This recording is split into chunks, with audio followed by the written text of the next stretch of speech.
Hello students, मैं S Chandrawat स्वागत करता हूं आप सभी का विनायक एजुकेशन ग्रुप के इस ऐप के ऊपर। प्यारे विद्यार्थियों, आपके सामने फिर से लेकर हाजिर हो चुका हूं 12th क्लास केमिस्ट्री। और इस 12th क्लास केमिस्ट्री के अंदर अपन चर्चा कर रहे हैं लेसन 4th रासायनिक बलगतिकी केमिकल काइनेटिक्स से संबंधित। इसमें अपन अभिक्रिया के वेग के बारे में पढ़ने वाले हैं और इसमें मैं आप लोगों को पिछले वीडियो के अंदर अभिक्रिया का वेग पढ़ा चुका हूँ। अभिक्रिया के वेग के बाद औसत वेग को अपन पढ़ चुके हैं और अब अपन एक और वेग, महत्वपूर्ण वेग के बारे में बात करेंगे और वो होता है तात्क्षणिक वेग। तो प्यारे विद्यार्थियों, इस तात्क्षणिक वेग के बारे में बहुत ही विस्तार से चर्चा करने के लिए अपन यहाँ पर हाजिर हुए हैं। तो बिल्कुल आप लोग कॉपी पेन लेकर रेडी हो जाइए, शुरू करते हैं अपन आज का सेशन। देखिए, तात्क्षणिक वेग का मतलब होता है किसी क्षण विशेष पर वेग। तात्क्षणिक वेग शब्द का मतलब क्या होता है? किसी क्षण विशेष पर, किसी निश्चित क्षण पर अभिक्रिया का जो वेग होगा उसे अपन क्या बोलेंगे? तात्क्षणिक वेग कहेंगे। किसी निश्चित बिंदु पर, किसी निश्चित क्षण पर ही अभिक्रिया के वेग क्या कहलाता है? तात्क्षणिक वेग। तो परिभाषा भी यही है, किसी निश्चित क्षण पर अभिक्रिया का जो वास्तविक वेग होता है वो तात्क्षणिक वेग कहलाता है। किसी निश्चित क्षण पर अभिक्रिया का जो वास्तविक वेग होता है वो क्या कहलाता है? तात्क्षणिक वेग कहलाता है। यह समय अंतराल t को अत्यंत सूक्ष्म लेकर ज्ञात किया जाता है। यानी कि ये जो ज्ञात किया जाएगा ये समय अंतराल t को, थोड़ा सा यहाँ पर करेक्शन आप लोग कर लेंगे, अनंत सूक्ष्म लेकर, यानी कि बहुत कम। तो यहाँ पर ये जो तात्क्षणिक वेग होता है ये समय अंतराल t को अनंत सूक्ष्म लेकर ज्ञात किया जा सकता है। अब यदि किसी बिंदु P पर तात्क्षणिक वेग ज्ञात किया जाना हो तो उस पर एक स्पर्श रेखा खींचकर उस स्पर्श रेखा का अपन क्या कर लेते हैं? ढाल ज्ञात कर लेते हैं और उस स्पर्श रेखा का जो ढाल आपको प्राप्त होता है वही उस अभिक्रिया का तात्क्षणिक वेग होता है। तो ध्यान रखेंगे आप लोग कि तात्क्षणिक वेग जो होता है किसी निश्चित क्षण पर अभिक्रिया का जो वास्तविक वेग होता है वो तात्क्षणिक वेग कहलाता है। और समय अंतराल, यहाँ पर समय अंतराल t को अनंत सूक्ष्म मानकर अपन अभिक्रिया के वेग को, अभिक्रिया के तात्क्षणिक वेग को ज्ञात कर सकते हैं। अब यदि आपको किसी बिंदु P पर तात्क्षणिक वेग ज्ञात करना हो तो उस बिंदु पर एक स्पर्श रेखा खींच देते हैं और उसका ढाल ज्ञात कर लेते हैं। जैसे ये सांद्रता समय ग्राफ है। इस सांद्रता समय ग्राफ में मान लेते हैं आपको इस बिंदु P पर क्या निकालना है? तात्क्षणिक वेग निकालना है। सांद्रता समय ग्राफ में आपको इस बिंदु P पर क्या निकालना है? तात्क्षणिक वेग निकालना है। तो उसके लिए क्या करेंगे? बहुत सिंपल सा तरीका है। इस बिंदु P पर क्या डाल दो? एक स्पर्श रेखा खींच दो। खींच दिए अपन ने। अब इस बिंदु P पर स्पर्श रेखा खींचकर मान लेते हैं कि यहाँ पर सांद्रता क्या है? C1 है और समय T1, यानी T1 समय पर सांद्रता क्या है? C1 है और T2 समय पर सांद्रता क्या है? C2 है। ये अपन ने यहाँ पर मान ली है, ठीक है ना। अब यदि तात्क्षणिक वेग आपको निकालना है तो तात्क्षणिक वेग निकालते कैसे हैं? तो बहुत सिंपल सा तरीका यहाँ पर होता है भाई कि यहाँ पर तात्क्षणिक वेग v बराबर होता है, लिमिट लगाते हैं अपन डेल्टा t से 0, यानी समय जो होगा वो समय परिवर्तन जो हुआ डेल्टा t उससे 0 तक लिमिट अपन लगा देते हैं और plus minus delta c upon delta t आ जाएगा। डेल्टा c जो होता है ये क्या होता है? सांद्रता में परिवर्तन होता है, यानी कि C2 माइनस C1 के बराबर होगा। जैसे अपन ने औसत वेग में निकाला था वैसे ही डेल्टा t क्या होता है? T2 माइनस T1 होता है। तो ये आप लोग ध्यान यहाँ पर रखेंगे। अब लिमिट अपन ने आगे लगा दी है कि ये अत्यंत सूक्ष्म समय पर है।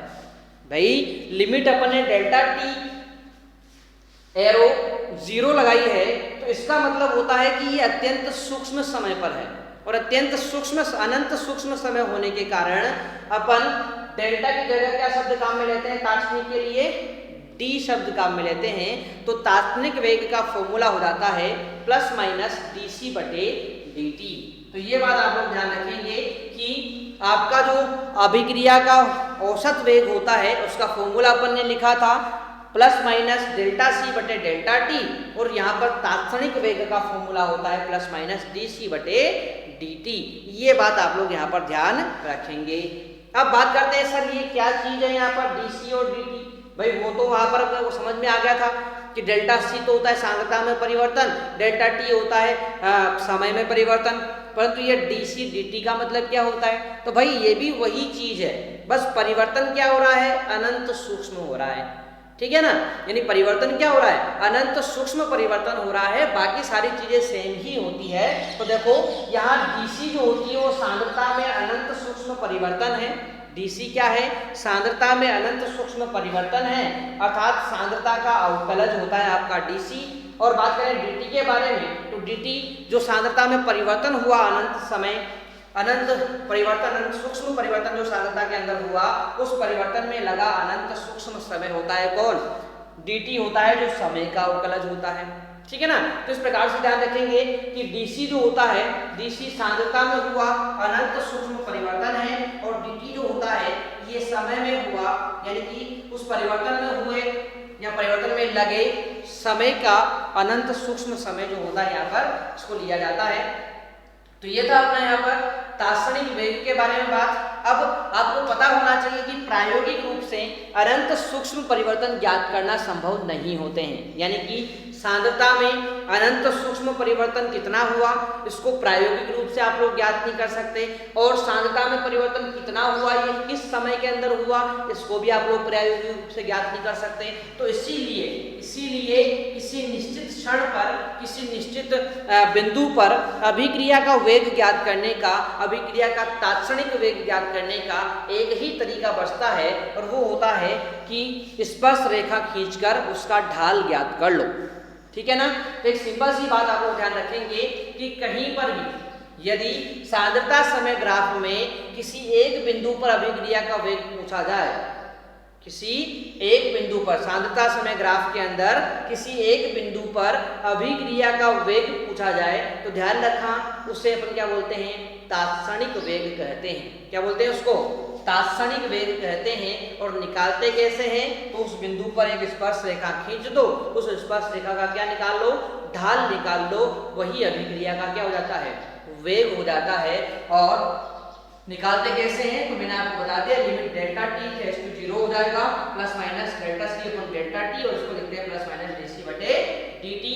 ये होता है आपका तात्क्षणिक वेग। आशा करता हूँ सभी प्यारे विद्यार्थियों को ये जो बात यहाँ पर मेरे द्वारा बताई गई है ये बिल्कुल इसमें समझ में आई होगी, ठीक है।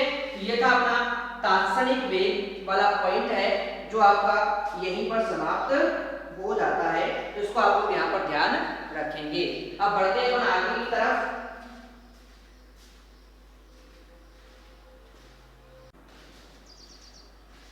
अगला टॉपिक है अपना आरंभिक वेग। तो देखो क्रियाकारकों की सांद्रता का बात करें अपन, आरंभिक वेग होता क्या है? तो देखो क्रियाकारकों की सांद्रता का समय के सापेक्ष आरेख में t बराबर 0 समय पर किसी भी अभिक्रिया का वेग आरंभिक वेग कहलाता है। जैसे अपना ये सांद्रता समय आरेख है। अब इस सांद्रता समय आरेख में अपन बात करें तो इस आरेख में आप लोग देखो कि इस बिंदु पर t बराबर क्या है? 0 है। इस बिंदु पर क्या है? t बराबर 0 है। तो इस बिंदु पर किसी भी अभिक्रिया का जो वेग होगा ना t बराबर 0 समय पर, क्योंकि आपको पता है यहीं से तो अभिक्रिया प्रारंभ हो रही है, ठीक है ना। तो t बराबर 0 समय पर किसी भी अभिक्रिया का जो वेग होगा वो क्या कहलाएगा? प्रारंभिक वेग कहलाएगा। तो ध्यान रखेंगे कि क्रियाकारकों की सांद्रता का समय के सापेक्ष आरेख में t बराबर 0 समय पर किसी भी अभिक्रिया का जो वेग होता है वो आरंभिक वेग कहलाता है। और ध्यान रखें ये आरंभिक वेग बलगतिकी के लिए अत्यंत महत्वपूर्ण होता है। बलगतिकी का आपको अध्ययन करना है, काइनेटिक्स का आपको अध्ययन करना है, तो ये उसके लिए बहुत ही महत्वपूर्ण वेग होता है। और इसे ज्ञात करने के लिए करते क्या है? तो तरीका भाई वही है, t बराबर 0 समय पर आपको ज्ञात करना है। तो आप लोग क्या करेंगे? t बराबर 0 समय पर आरेख पर एक स्पर्श रेखा खींचकर उसका ढाल ज्ञात कर लेते हैं। तो भाई ये रहा अपना t बराबर 0 समय, t बराबर 0 समय पर वेग समय ग्राफ ये रहा, सॉरी सांद्रता समय ग्राफ आपका ये रहा। तो अपन क्या करेंगे? इस 0 समय पर स्पर्श रेखा यहाँ पर खींच देंगे।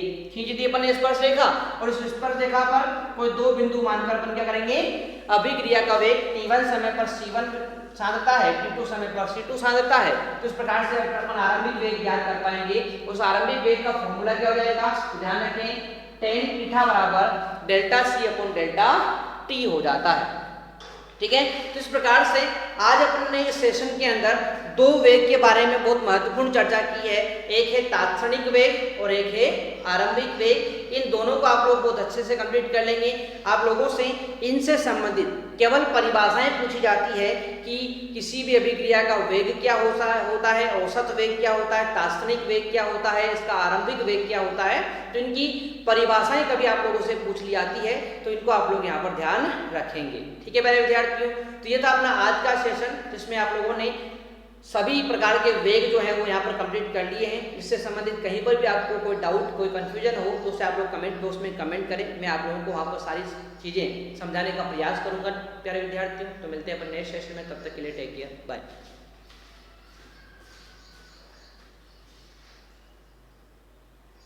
Download app in Play Store. Vinayak Education Group. Online course and classes. RBSE 12th. Chemistry, Physics, Biology, Hindi and English. RBSE 10th. Science, Maths, Social Science, Sanskrit, Hindi and English. Vinayak Education Group. This app is perfect for you.